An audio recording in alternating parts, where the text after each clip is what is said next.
माजी मंत्री प्राजक्त तनपुरे यांनी दिनांक 14 जुलै रोजी राहुरी येथील ग्रामीण रुग्णालयात अचानक भेट देऊन पाहणी केली. वैद्यकीय अधिकाऱ्यांकडून कामकाजाची माहिती घेतली.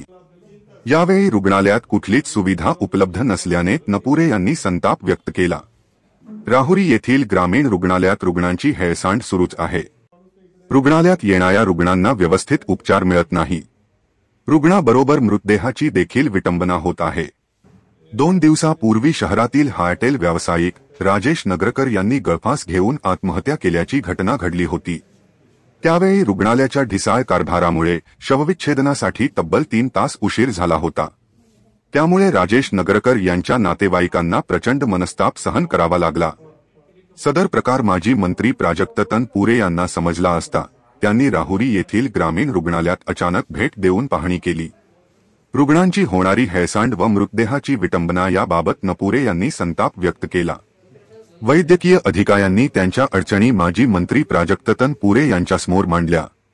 तनपुरे यांनी तात्काळ वरिष्ठ वैद्यकीय अधिकाऱ्यांशी फोनवर चर्चा करून आवश्यक त्या सूचना केल्या. त्यानंतर राहुरी नगरपरिषद कार्यालयातील अधिकाऱ्यांना शवविच्छेदन गृह परिसरात तातडीने स्वच्छता करण्यास सांगितले. यावेळी राजेंद्र बोरकर, पांडुभाऊ उदावंत, अर्जुन बुहाडे आदी उपस्थित होते. व्हिजन प्लस न्यूजसाठी मीनाश पटेकर, राहुरी.